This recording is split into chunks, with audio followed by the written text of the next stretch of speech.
खबर क्या है? 9 मई के वाकयात के बाद पीटीआई पर जमीन तंग कर दी गई है। हमें मालूम है पीटीआई शदीद मुश्किलात का शिकार है। कई रहनुमा जेलों में कैद हैं, मुतअद्दिद रूपोश हैं। गिरफ्तारियों का दूसरा मरहला शुरू होने जा रहा है। अली मोहम्मद खान और शहरयार आफरीदी रिहा हुए, उसके बाद दोबारा गिरफ्तार हुए। इलेक्शन जीतने की सलाहियत रखने वाले उम्मीदवारों की फहरिस्तें भी तैयार कर ली गई हैं। उन्हें हिरासत में लेने का फैसला किया गया, ऐसी खबरें आ रही हैं।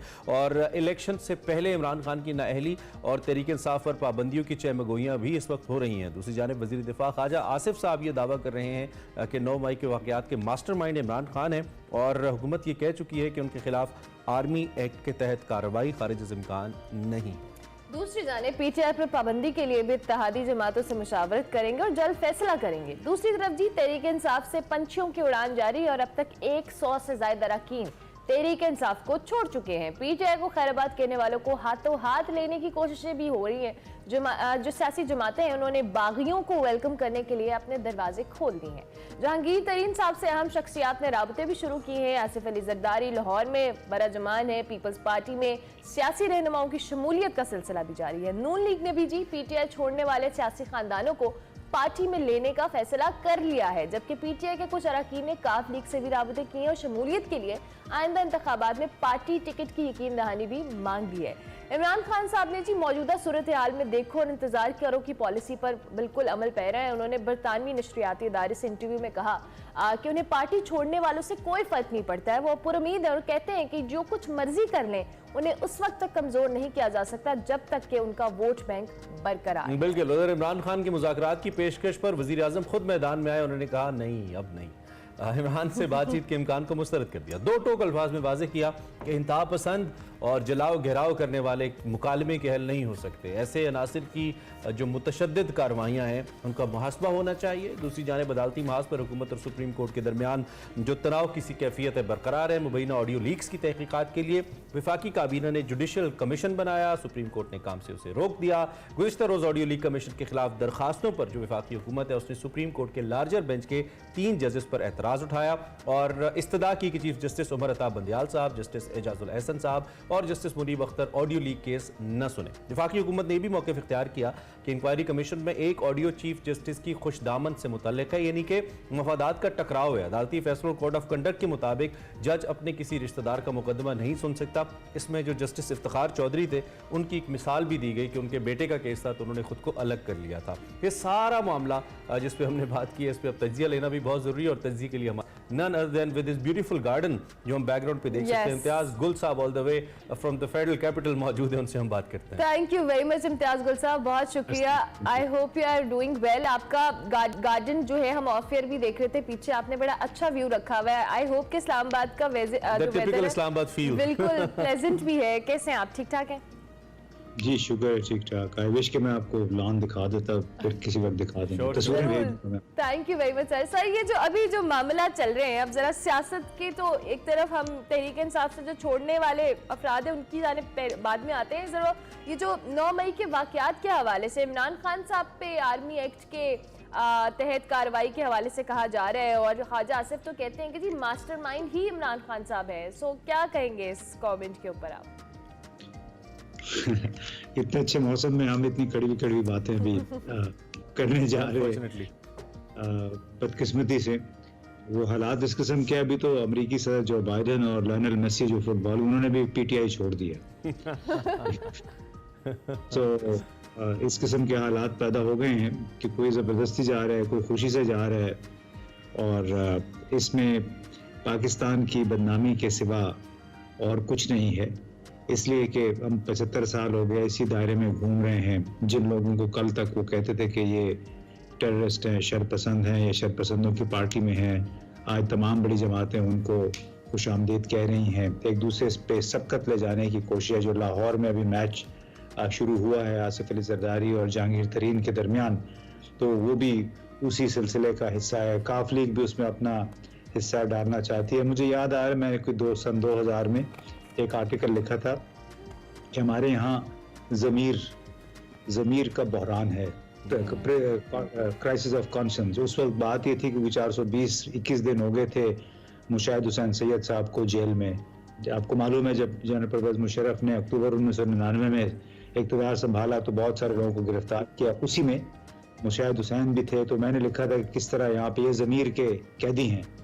लेकिन जब ज़मीर के कैदी बाहर आए तो क्यू लीग के वो सेक्रेटरी जनरल बन गए, वो जो किंग्स पार्टी बनी थी। और आज देखें वो किंग्स पार्टी कहाँ है। अभी तक किसी हद तक उनका हल्का असर है, लेकिन वो फिर तितर बितर हो गई 2008 के जब इलेक्शन आए।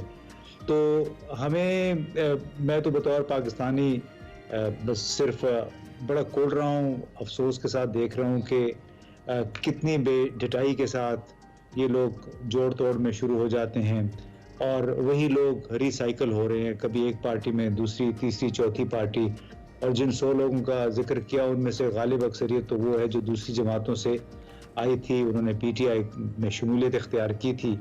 तो मालूम नहीं पाकिस्तान का ये शर्मनाक, पाकिस्तान के सियासतदानों का सियासत का ये शर्मनाक सिलसिला कब खत्म होगा। अच्छा, अगर इन लोगों या तजियाकारों की चले हम बात कर लेते हैं, जो दानिश्वर हैं हमारे ओपिनियन मेकर्स, अगर उनका ये ख्याल है कि ऐसे इक़दामात से पार्टीज ख़त्म नहीं होती।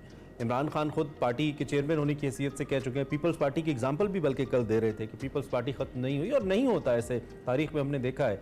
लेकिन क्या जिनकी मंशा है कि इस तरीके से हो, लोग छोड़ें, वो जिसका भी प्रेशर है, वो जैसा भी प्रेशर है, क्या वहाँ होमवर्क नहीं है ऐसा कि इन रहनुमाओं के जाने से पार्टी की सेहत पर शायद उतना असर ना पड़े, या प्लान इज समहाउ लार्जर और हमें अभी उसकी इनिशियल पिक्चर नज़र आ रही है, शायद ऐसा कुछ हो? आप कैसे देख रहे हैं? देखिए, तो उनसे पूछना पड़ेगा, क्योंकि अब तक जो कुछ हुआ है उससे आप लोगों के जहनों से वो लीडर या उसका बयानिया वो तो नहीं निकाल सकते हैं। भले इलेक्शन कल हो जाए, परसों हो जाए, 2 साल के बाद हो जाए, तो ये तो उनके सोचने की बात है। जिस तरह भारत ने पाकिस्तान को सबक सिखाने का एक तहैया किया हुआ है जब से कुलभूषण जाधव को पकड़ा गया था, उनके जासूस को, तो मुझे लगता है कि इसी तरह पीटीआई को भी सबक सिखाने की कोशिश की जा रही है। अब उसमें कुलभूषण जाधव को पकड़ने से पाकिस्तान भारत के दरमियान ताल्लुकात बहुत इंतहाई ख़राब हो चुके हैं। और वैसे मुझे याद आ गया कि उसकी भी जब माँ उसकी वालदा और बेगम से मुलाकात करवाई थी तो 2-4 इंच हैवी शीशा था जिसके पास उसको ला के उनकी मुलाकात करवाई गई, जो आफिया सिद्दीकी साहबा की आप बात कर रहे हैं। लेकिन मैं ये भी सोचता रहता हूँ कि उर्मिला को या मेरी बेगम को, मेरी बहन को कोई अमेरिकन क्यों नहीं उठा के लेके गए इस तरह, अगर इतने ही वो मासूम थी। तो हमें इस बात पे भी सोचना चाहिए। ज़्यादती किसी के साथ नहीं होनी चाहिए, लेकिन यह है कि गैर ज़रूरी तौर पे हमने एक मसले को एक जज्बाती रंग दे दिया है। कितनी ख़वातीन हैं जिनको यहाँ से उठा के ले जाया गया, कोई वजह होगी उसकी, तो बस हम एक बड़े जज्बाती घन चक्कर में फंसे हुए हैं। चाहे वो सियासत है हमारी, चाहे बैन अक़वामी हमारे ताल्लुकात हैं, चाहे हमारी समाजी ज़िंदगी है, तज़ादात से भरा हुआ एक मुआशरा है, झूठ मुनाफ़क़त पे हम पल बढ़ रहे हैं, उसी में हमारी परवरिश होती है।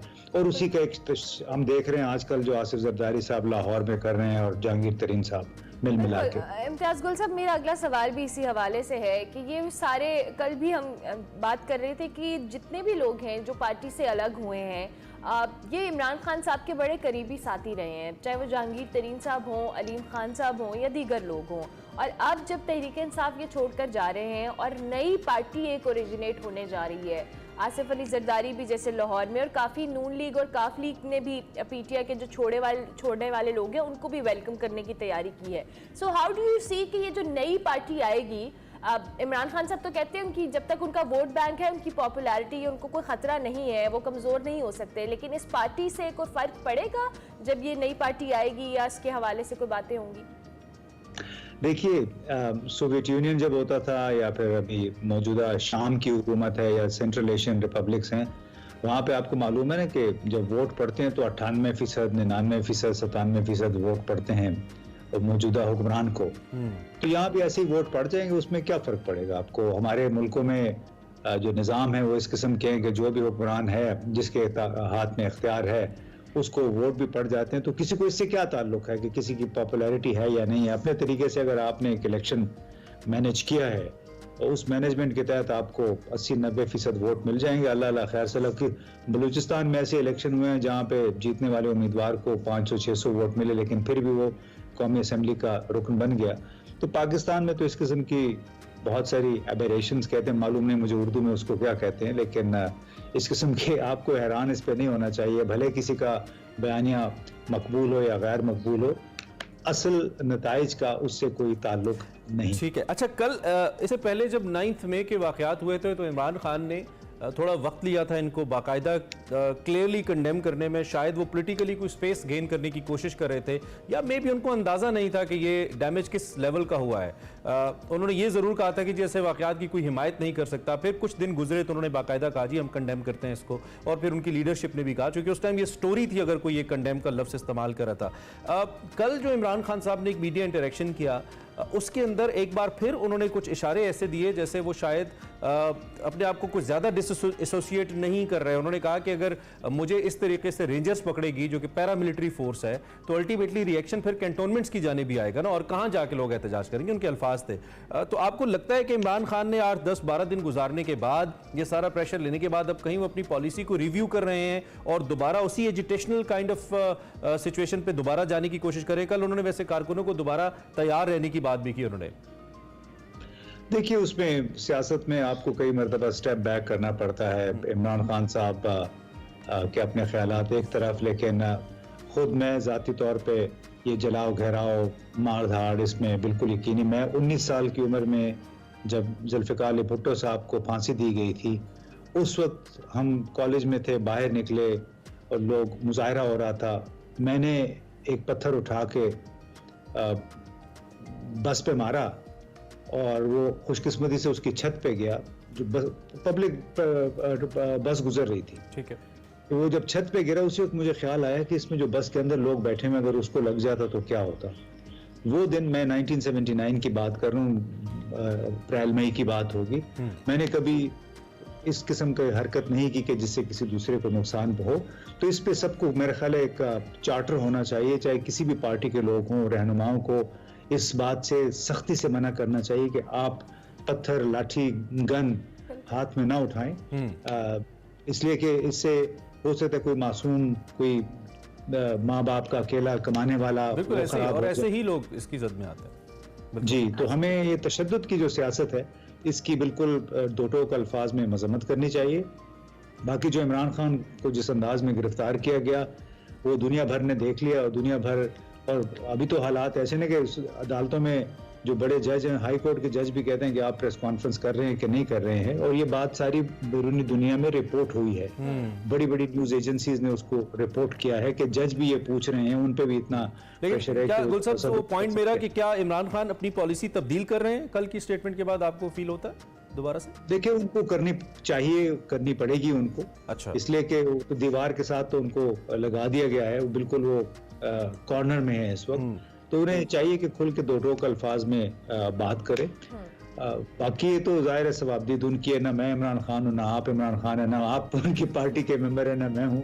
हमारा तो ये कि जलाओ घेराओ तोड़ फोड़ जो है ये गलत है, नहीं होना चाहिए। बिल्कुल, इसको किसी तौर पे भी जस्टिफाई नहीं किया जा सकता। इम्तियाज गुल साहब, इन द एंड मुज़ाकरात के हवाले से इमरान खान साहब कुछ फ्लेक्सिबल नजर आ रहे हैं, लेकिन इस बार हुकूमत जो और आप प्राइम मिनिस्टर हो, वो कहते जी हमने को मुज़ाकरात नहीं करने, हमारी तरफ से सारे दरवाजे बंद हैं।